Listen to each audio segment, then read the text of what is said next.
If you have been the victim of a toxic relationship, and that maybe includes a toxic childhood as well, you can develop a being in a state of hyper-arousal. Hyper-arousal means that you're always attuned to anything going wrong.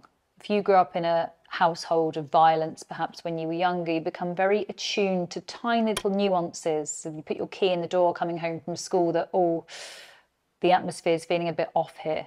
Treading on eggshells is a term that we use. In romantic relationship, you would have known by a look in someone's eye if things are about to go sideways and become very conflicting. And you don't want to have that happen to you, you want to avoid it.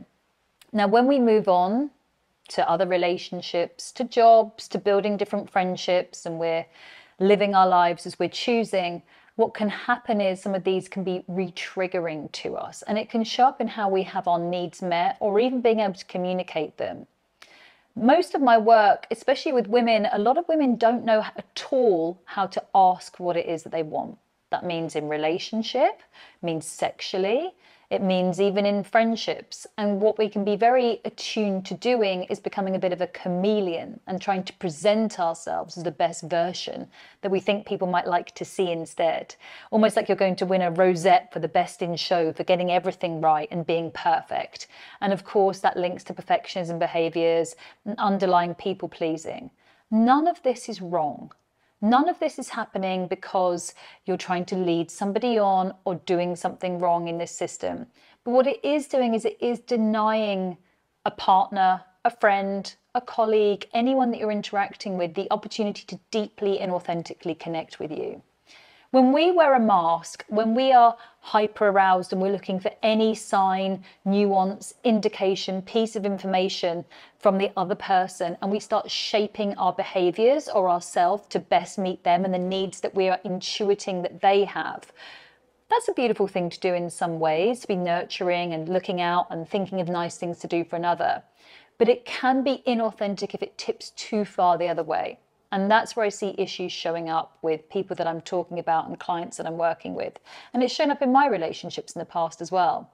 When I'm so determined to be perfect, when I'm so determined to have someone think so well of me and see this shiny, polished outer image, I'm not really being myself. I have bad days, I have things that I need, I have certain things that I like, I have things that I don't like. And it's down to me to take responsibility for that and find a way to communicate it as well. Skillfully, but authentically. And what I've learned is from doing that, when I take off this mask of perfection, the connection that I can have, the levels that I can achieve, the depths that I can dive to with a partner, with friends, with work, with anyone, is so much richer, is so much more fulfilling, and is so much more connecting. So I just want to say to you, if you have found yourself coming from a place where you might be in a state of hyperarousal, where you might be carrying some of this need to present a perfect image because you're afraid of someone really finding and connecting to who you are underneath, I'd like you to encourage some real self-compassion. Lean into who you are. Take yourself out on a date. Find out what it is that you love. Look at the friends and look at how much they care about you and what lights them up about you.